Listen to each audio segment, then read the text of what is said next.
Faculty of Medicine of McGill University has always been one of the most outstanding faculties of medicine in the world. The last decade has seen huge transformation in cancer research. We've moved to research where we now start with the patient. In virtually every major aspect of cell and molecular biology. Really the cutting edge and groundbreaking research equipment and outstanding scientists to fight this disease. When you have the resources, you have so many more opportunities to attract good people and to do the good science. There are a very large number of graduate students who are in fact our future in science and particularly in cancer research. The Cancer Center in this sense is really something very unique.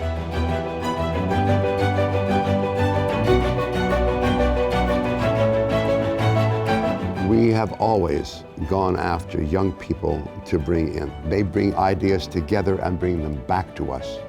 Let's try something crazy. Let's give it a shot. If you have the right people and they're stimulated and they have the passion, you got to support them.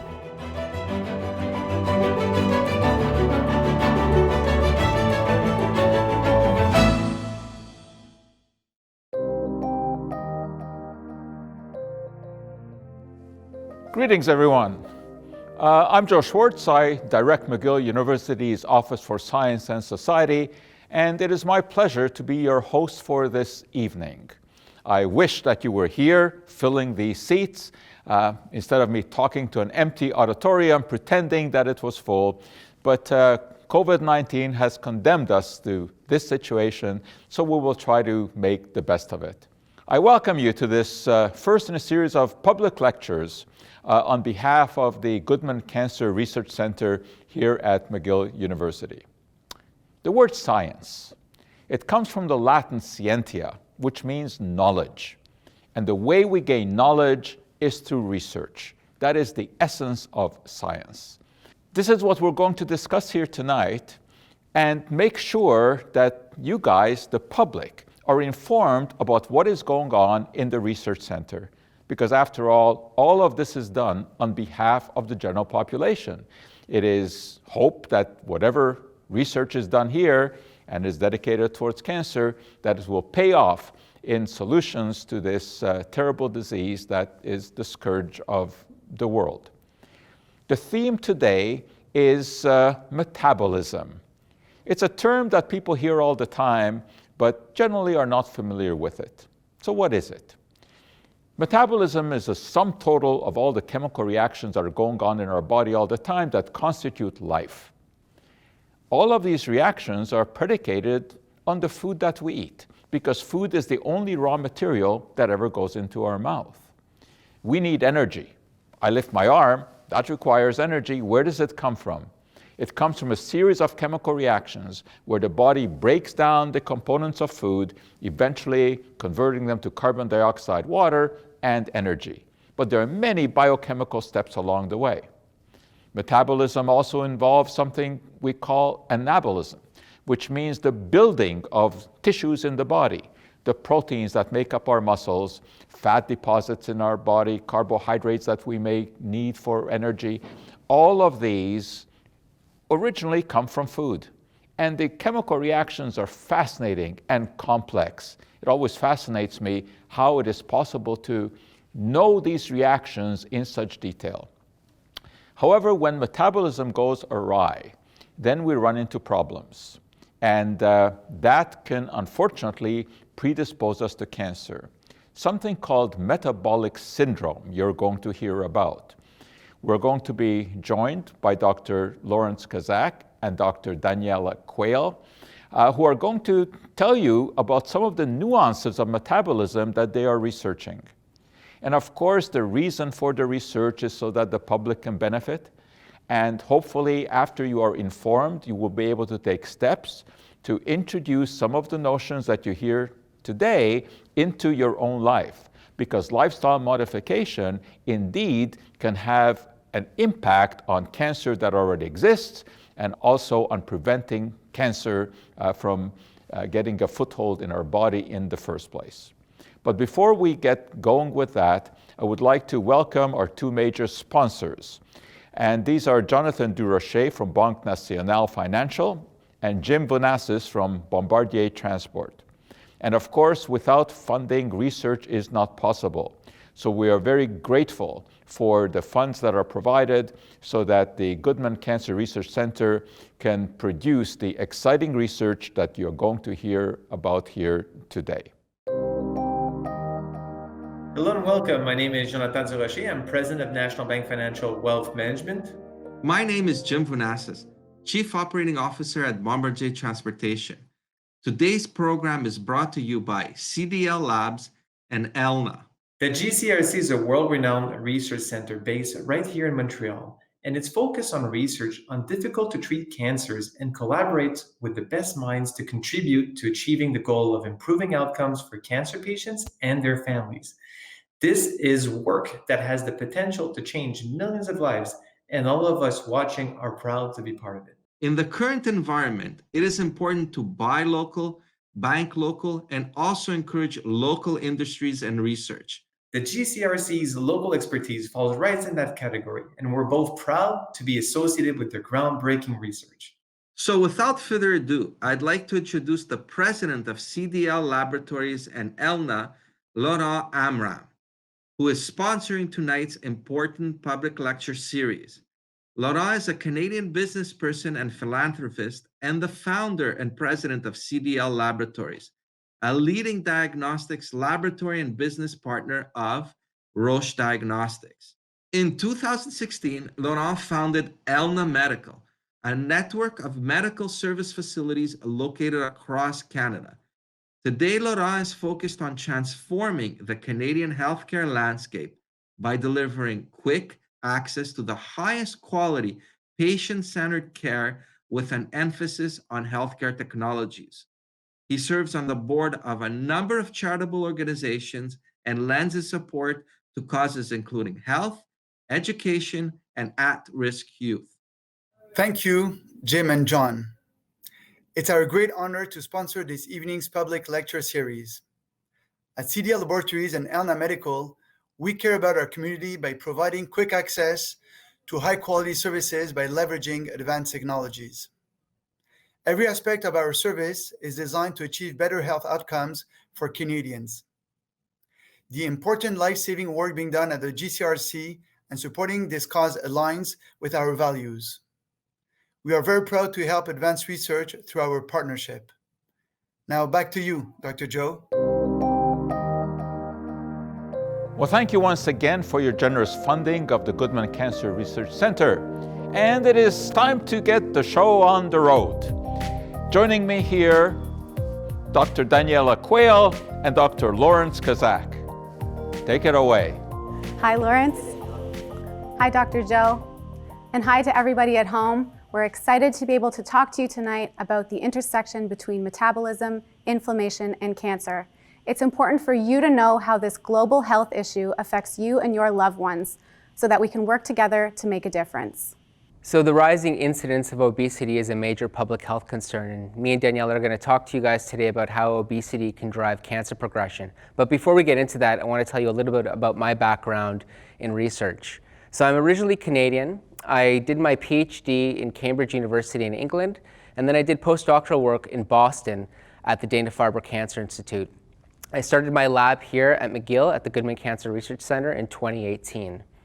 Hi, my name is Daniela Quayle. I did my PhD at the University of Western Ontario, where I studied how the microenvironment of a tumor affects the way that cancer behaves. The microenvironment is essentially everything inside of a tumor except the actual tumor cells themselves. So this can include metabolites, oxygen, blood vessels, and various different types of immune cells that contribute to an inflammatory environment. Later during my postdoc, I studied at Memorial Sloan Kettering Cancer Center in New York, where we looked at how the inflammatory environment of tissues can be altered in order to affect cancer outcomes. And one thing that we discovered is that the way that our body's metabolism functions can contribute to the inflammatory environment. What that essentially means is that lifestyle factors, such as what we eat, how much we exercise, can affect the way that cancer behaves in your body. It's actually incredible, Daniela, that to think that 14% of cancer-related deaths in men and 20% of cancer-related deaths in women occur because of this relationship between metabolic disease and cancer. And wouldn't it be amazing to figure out what that relationship is at a molecular level? And we need basic research to do that. There's no other way that we can find out what those connections are. So what Daniela and I would like to talk to you today about is obesity. And as you all may know, obesity occurs when you eat more than you exercise. That's okay, that's normal. If you eat more, if you happen to eat more than you exercise, you're gonna gain weight. And where that excess energy comes from is from your food. And when that food enters your body, it goes into particular types of cells in your body called fat cells. And fat cells make up the large proportion of a tissue called adipose tissue. Now those fat cells get bigger and bigger as you keep eating more, and that's good, that's what they're supposed to do. However, the reason why obesity is problematic is because there's a certain capacity for those fat cells to get big, and once they get too large, that excess energy from the food that you've eaten can spill over into other organs and cause problems. Now, it's important to note that you can't just look at someone and assume that they're either unhealthy or healthy.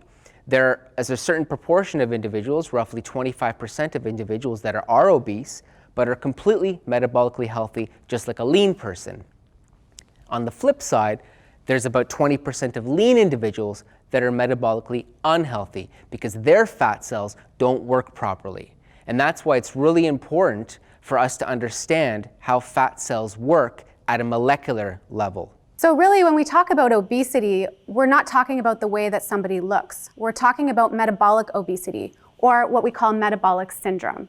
And this is a group of health issues that are associated with obesity without actually being necessarily the way that somebody looks. Studies now show that metabolic syndrome competes with smoking tobacco as the leading preventable risk factor for cancer-related deaths. The way that cancer kills people is when a tumor cell moves from one place in the body to another place in the body, and this process is called metastasis.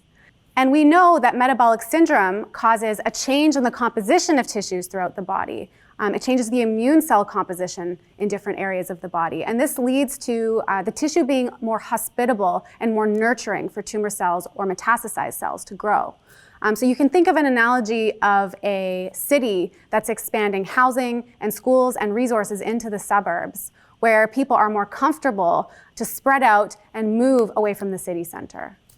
Our research is focused on understanding how metabolic syndrome influences the immune landscape of common metastatic organs like lung, liver, brain, and bone.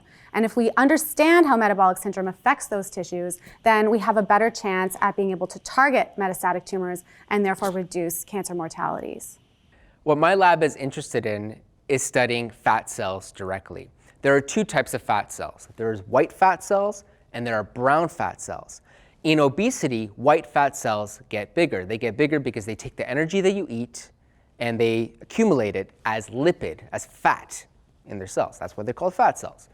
Brown fat cells take that lipid, take that energy, and they don't store it, they don't hoard it, they burn it like the furnace in your home. You could see that there are two distinct types of fat cells that utilize energy quite differently. Now, when we think about a tumor needs energy to grow. And why me and Daniela think is happening, what we want to test, is the idea that brown fat activation, to increase the ability for brown fat cells to burn that energy, it might be beneficial to combating cancer progression. Because brown fat cells can take that energy, they can siphon it away from the tumor and just burn it. So this is where Lawrence and I work together. In my lab, we study the microenvironment of the adipose tissue, just like we study the microenvironment of a tumor. So this is everything within adipose tissue except the actual fat cells. What we find is that during obesity, the fat cells grow until they burst. And this causes immune cells to creep into the tissue to try to fix what's been damaged. And this is a bad effect for the body. This causes inflammation in several different tissues throughout the body. And this correlates with worse cancer outcomes. This doesn't happen in brown fat though, and what we found is that we can use a process called thermogenesis to convert white adipose tissue into brown adipose tissue. And we think that this is a novel therapeutic approach in order to treat cancer.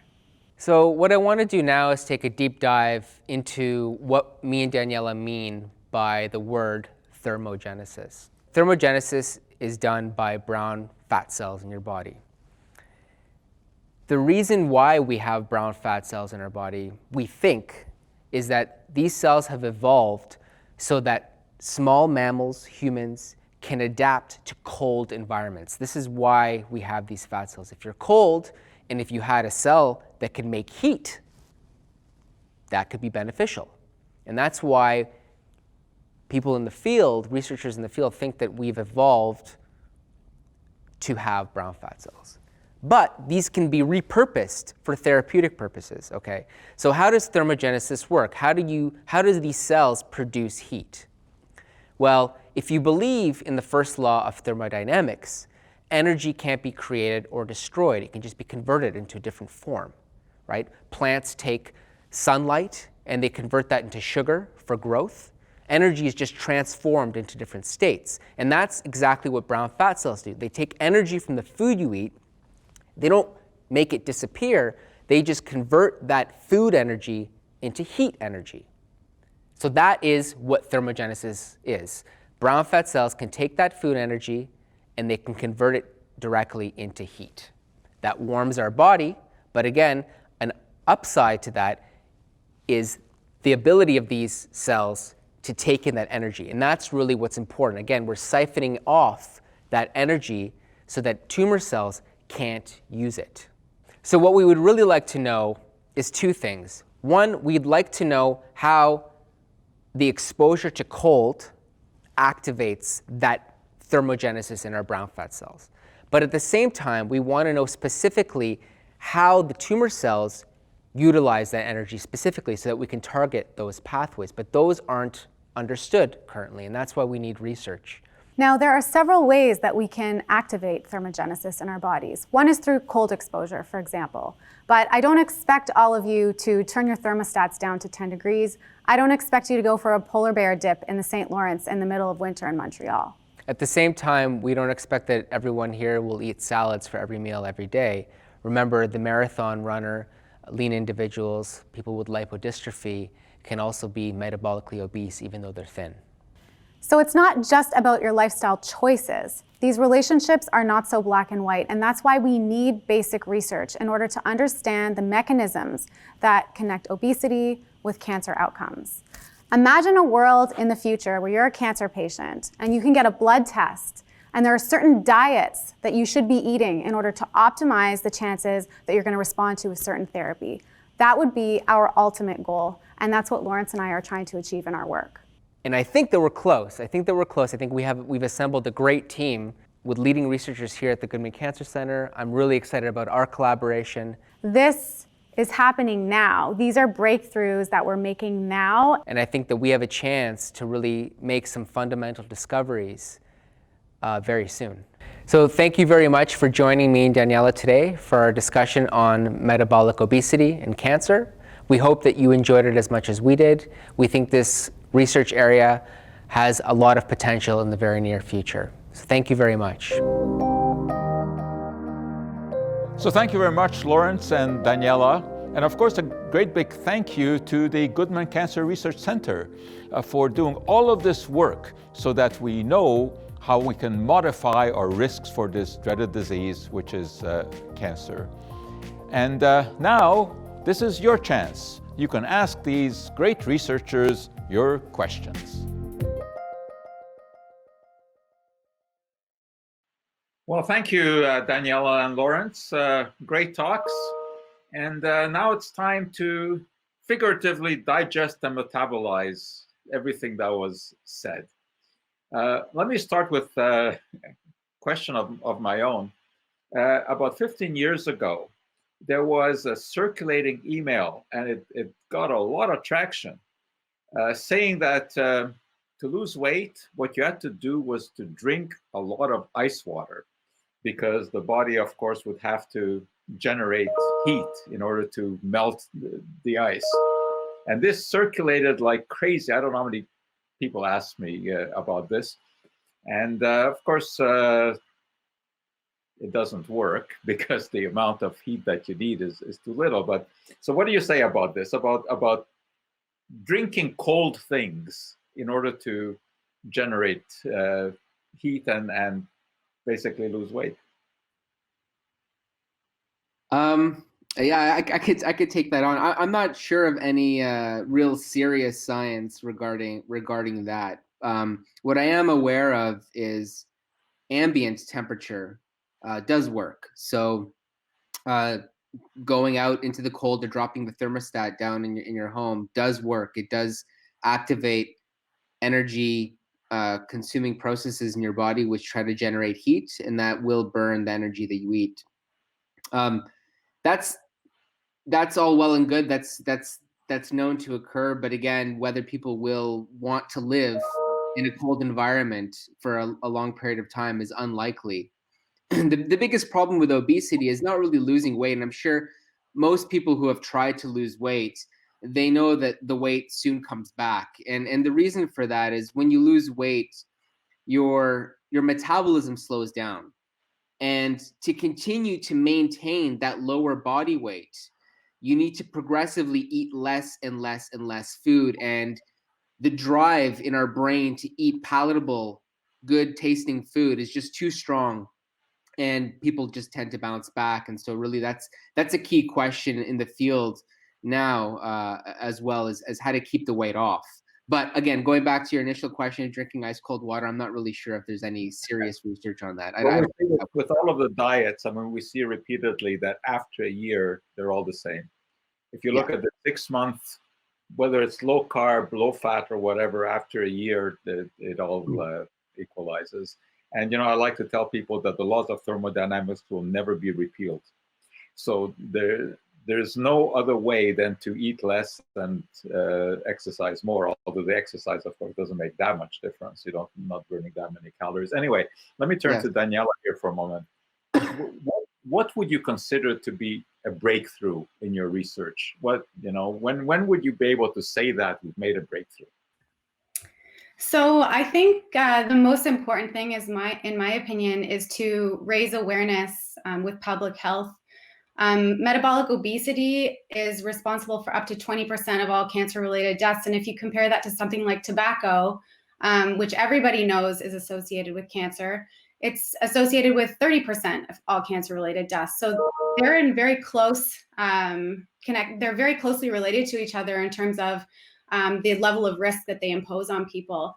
But unfortunately, people who have metabolic syndrome, there's no awareness about this in the general community and even in the scientific community. So raising public awareness about this issue, getting public health systems involved so that, for example, assessing markers that are indicative of metabolic syndrome in routine physical examinations would absolutely be a breakthrough that would really help propel our research discoveries forward. Lawrence? Anything to add to that one? Yeah, I mean, I think for me, like what the public lecture that you guys just saw, I think really what me and Daniela are trying to answer is really at the forefront of research now, is to understand what the molecular link is between obesity and cancer, and that's just unknown. So that would be kind of a holy grail for me. Clearly the fat tissue is somehow communicating with the tumor. And we don't know if that's through a metabolite or a protein. I mean, this would really be the holy grail, right? To identify that factor or factors to try to intervene in those individuals who are metabolically obese. Okay, I mean, I've got quite a few questions coming in here, so let me just turn to some of them. How do you know if you are metabolically fat? Well, you typically, okay, so if you are obese, okay, let's talk about the larger proportion of individuals. Being obese is generally not good. There are a certain proportion of people that are healthy obese, and we talked about that in the public lecture, and then there's certain people that are lean but still unhealthy. But overall, if you are obese, you're more likely to be metabolically unhealthy. And that's typically assessed by markers such as insulin resistance. So if you go to the doctor and you fast and then you take a sugary drink and they measure your blood glucose over time. That's one indication, right? So you can take that test. It's very easy. Pregnant women do it roughly at 25 weeks of pregnancy. They do this sort of glucose tolerance test. You can get just a blood draw. You could test your lipids, your triglyceride levels in your blood. All of these are markers that might suggest that you might be metabolically obese. And, you know, the typical standard of care right now is try to eat a healthy diet and exercise. And even a small amount of exercise can go a long way. You don't have to become a marathon runner and go to the gym and push yourself to 100% max. Even just a small walk around the block can have amazing effects if you are, you know, kind of on the road to being metabolically obese, right? But you need those. Yeah. Sorry. One of the problems is the weight that you put on around the belt, right? The waist. Absolutely. Absolutely. So do you think that people who have undergone liposuction and removing the excess abdominal fat, what will that do to their metabolic obesity? It's horrible. That is the worst thing you should do. The worst thing you can do is to get rid of your fat cells. So again, this is kind of analogous to, we talked about individuals with lipodystrophy, people that don't have fat cells or can't make fat cells. The fat has to go somewhere. So it's going to go to your liver, for example. So it's it's people with lipodystrophy or liposuction typically have fatty liver, and fatty liver is extremely dangerous to have. It can cause insulin resistance and liver cancer, right? So this is the worst thing you can do. Fat cells are your friends. That they're supposed to store the fat. It's the safest place to store fat in your body is in your fat cells, nowhere else. I hope we don't have too many plastic surgeons listening to this now. Yeah. Okay, how far along is the research to turn white fat cells to brown fat cells? Yeah, so how far along is that? In mice, there's literally thousands of papers, hundreds of papers a week on this, different transcriptional regulators. This is stuff that I'm studying in our lab. And in humans, it was thought just until 10 years ago that human adults didn't have brown fat, but there was a series of 3 landmark papers that were published in a very important journal called the New England Journal of Medicine in 2009. There were 3 papers back to back to back demonstrating that adult humans also do have brown adipose tissue, and similar mechanisms that people have been studying in mice for the last 4 decades seem to also work in humans. Not exactly, but we're getting there. So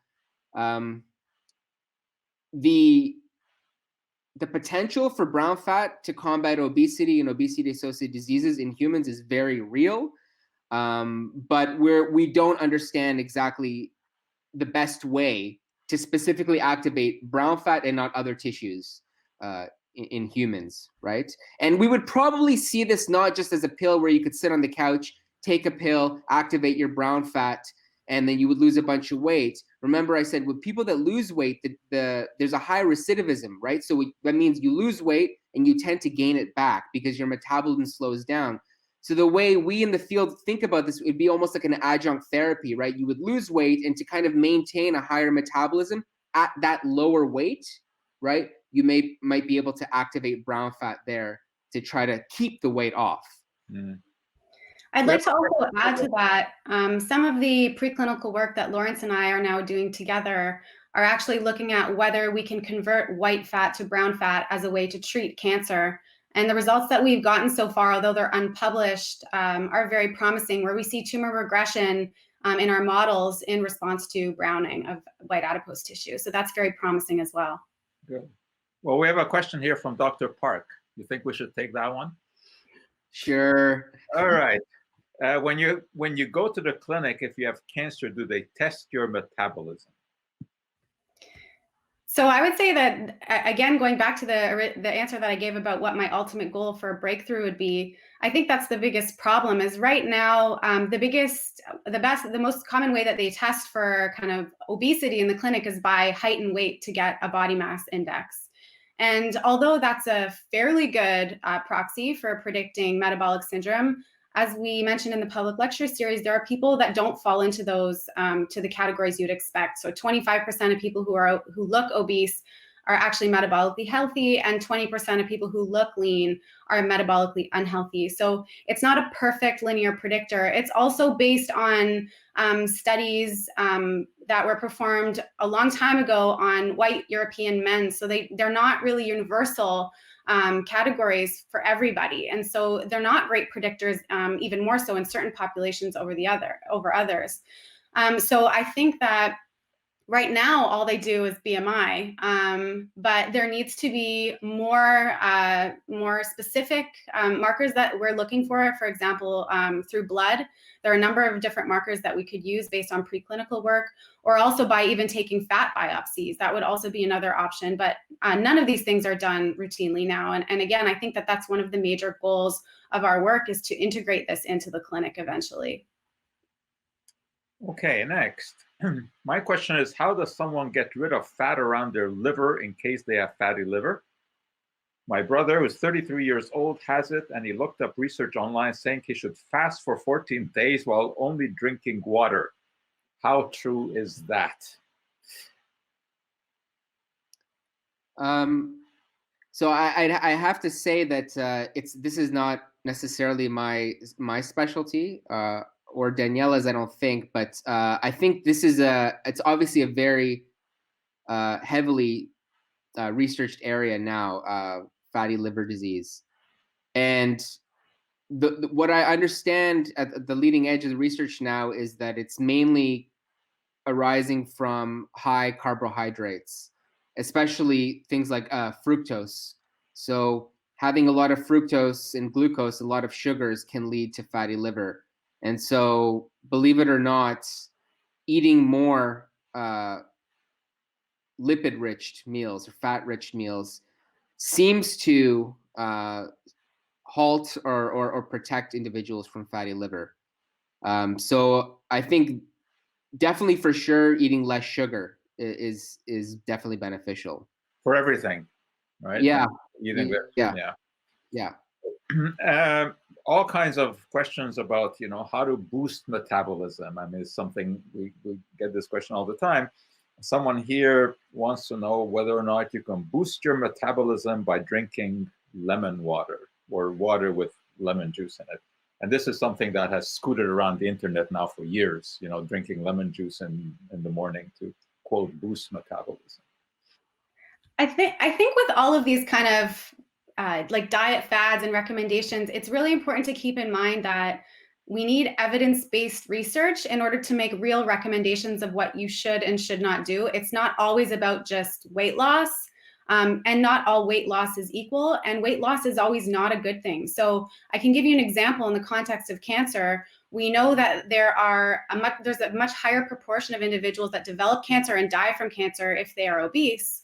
But actually, we find that with respect to response to immunotherapy, if you're obese, you're more likely to respond to therapy. So, for example, you might think that because you have metabolic syndrome, if that's something that you could determine, maybe you want to go on a diet if you get cancer because you think that it's going to be bad. But if you're a patient who's about to go on immunotherapy, it might not be an optimal time to go on a diet. And so the bottom line is that it's not just what you kind of hear as being healthy. It's not about eating salad, going for a run, and whatever your kind of typical perfect lifestyle is. It's not about that. It's about having evidence-based research to make recommendations to optimize your chances of not dying from cancer and to responding to therapies if you do have cancer. And that's a much more specific science. Very good. Okay, the next question is an interesting one because I can tell you that in my now 45 years of being in this business, the question that I've been asked most often was to do with if something is natural, is it better than synthetic? That's the usual. But the second question that has come up most is about artificial sweeteners. And so someone now is asking about that. Can sweeteners contribute directly to metabolic syndrome? So we're not talking about sugar here. We're talking about aspartame, sucralose, asulfame, potassium, stevia, etc. These. Either of you want to handle that one? Again, not Yeah, it's a great question. It's a great question. From what I know about this area of research, I don't think so directly. I think artificial sweeteners don't directly contribute to metabolic syndrome, but they can trick your brain into changing your behavior to want to possibly consume sugary things that actually do have regular sugar in them. Exactly true. And if I can put my 2 cents in here, the literature basically corroborates that there's no detrimental effect to the artificial sweeteners. I mean, there's no cancer link. I mean, that's a lot of bogus. Interestingly enough, though, they don't do what they're supposed to do, right? I mean, artificial sweeteners put on the market with the aim of weight loss. And we know that ever since the sweeteners went on the market, we've seen just an increase in weight. And I mean, one reason is that, you know, people are so happy with having put the artificial sweetener in their coffee that they'll reward themselves and eat that piece of cake that they hadn't eaten before. But there's also the issue that it, as you said, it gives you a desire for sweets.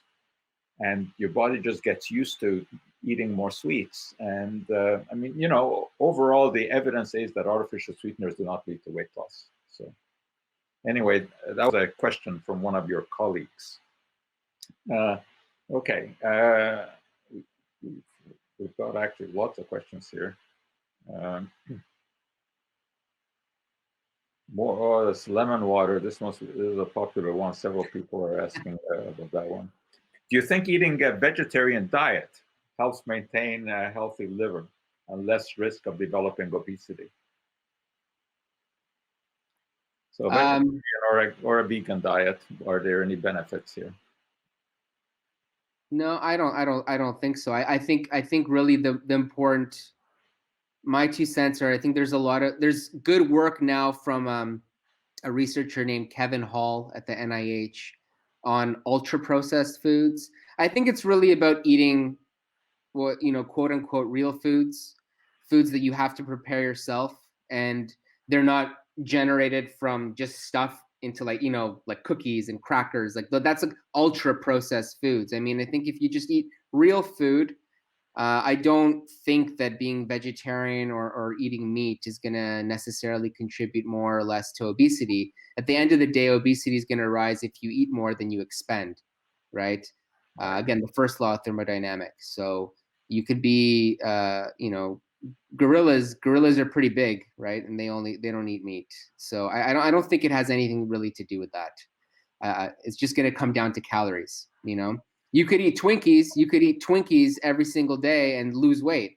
It's been done. If you just had one Twinkie a day, you would lose weight. So there was a professor, I think he was at Dartmouth, if I remember right, and he did exactly that. He ate Twinkies every day.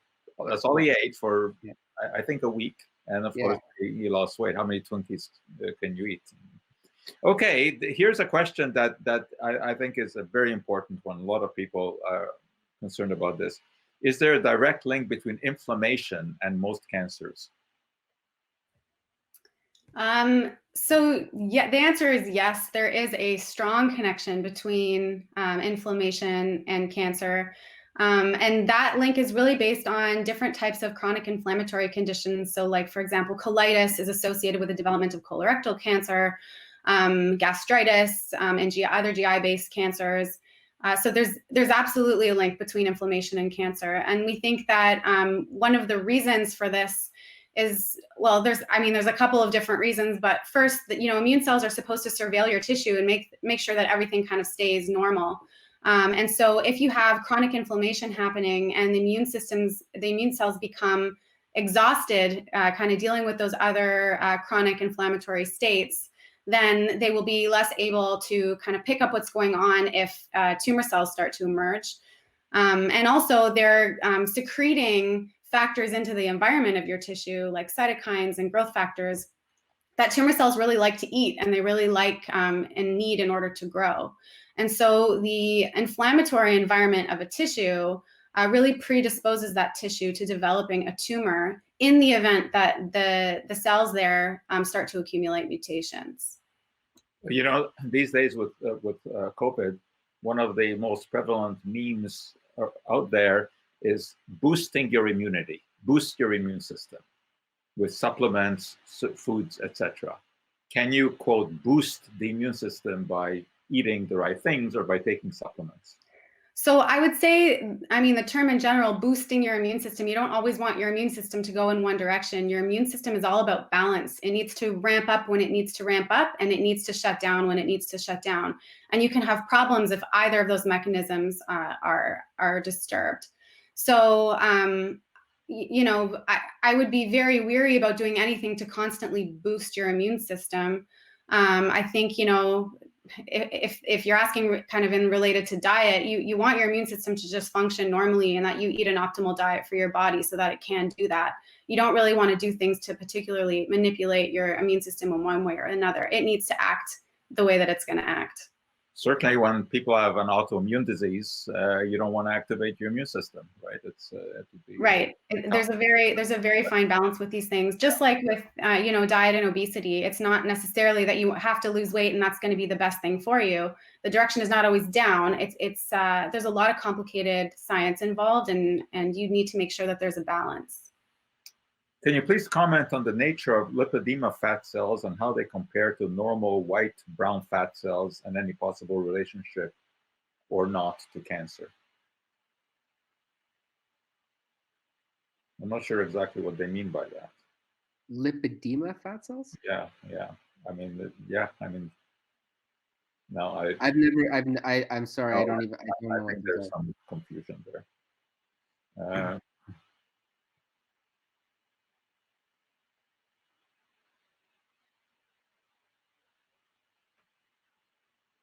A warning sign of cancer is loss of weight when there has been no change in diet or activity.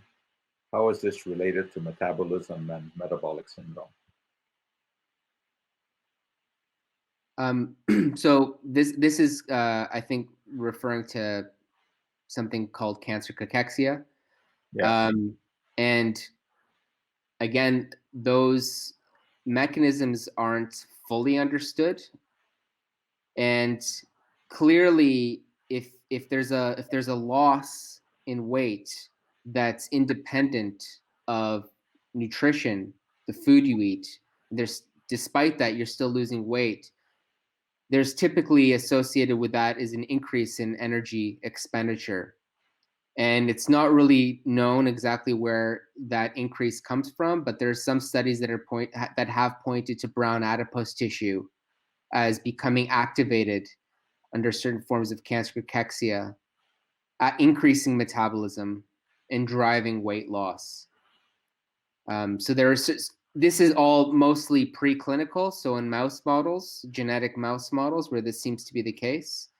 And I guess, you know, time will tell if this is the mechanism that occurs in humans as well. But I'm not sure if that's exactly precisely known right now. But the idea there is that, at least in preclinical mouse models, tumors can secrete proteins, and those proteins can then travel through the blood, through the circulation, and then act on the brown adipose cells, and then activate those cells to ramp up thermogenic respiration, so thermogenesis. Okay, we're coming to the end here. Let me ask you a question. This is my traditional question to experts. Since you've been in this field, studying, doing research, what have you changed in your personal life based on anything that you learned from your research? Because I tell you honestly, I like to ask this question because generally, you know, people may pay attention to what their children are eating. They may pay attention to what their hubby or wife is eating. They're worried about them, but they don't often worry so much about themselves. So what have you learned from your own research that you would apply to yourself? I think Lawrence's point that he made earlier about, you know, eating less processed foods and more kind of real foods is very important, and that's something that I certainly have incorporated into my own life. Another thing is, trying to manipulate the way that your body wants to function by taking, for example, supplements, which are not regulated by, any actual, FDA or anything. So making sure that you don't just take supplements because you're trying to boost your immune system or you're trying to reduce oxidative stress. So for example, there are studies that have been done in Sweden that have shown that taking antioxidant supplements, which a lot of people do, actually accelerate cancer progression. So, don't take it into your own hands and make assumptions about what is best for your body, because again, you need evidence-based research in order to kind of prescribe what types of lifestyle changes or what types of foods or what types of supplements you should be eating. And you shouldn't do anything to your body that is not based on evidence-based research. The whole concept of antioxidants has been way overplayed. I mean, certainly, when you look at the mechanism of chemotherapy and radiation, it works by promoting free radicals to kill the tumor cells. You certainly don't want to take antioxidants then. Right.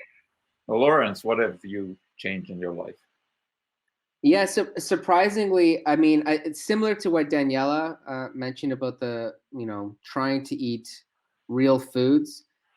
And it sounds simple, but more recently, I've been thinking just about sleep and how, for me personally, this is anecdotal, if I don't sleep well, and which is a lot of the times because I have young children, if I don't sleep well, I tend to make very poor choices for eating, and I just go into a default mode, some sort of the little Lawrence when he was a child.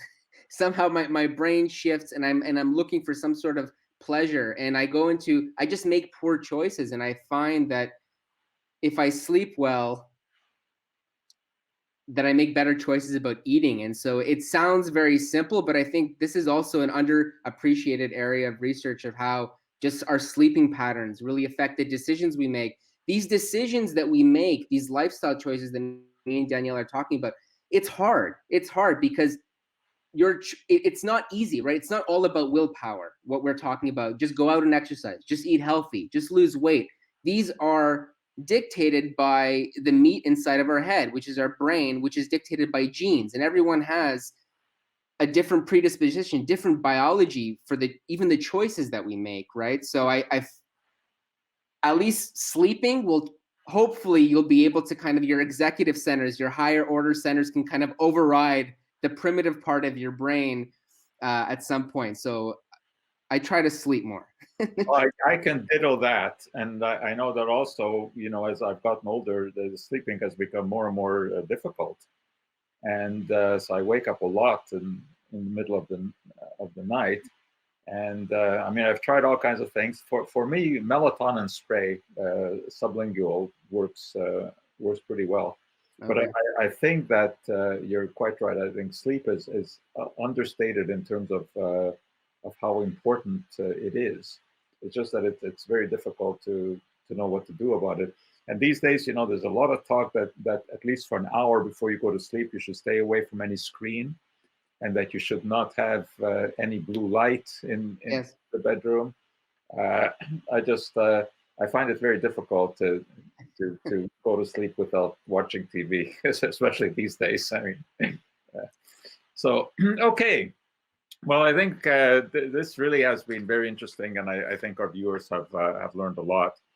And of course, there have been sponsors, and I'd like to take a minute to thank the Gala co-chairs, and that's Jonathan Durocher, who's president of National Bank Financial, Jim Bonassis, chief operating officer of Bombardier Transport, and the sponsor for tonight's event, Lauren Amram, president and CEO of CDL Laboratories and Alma Medical.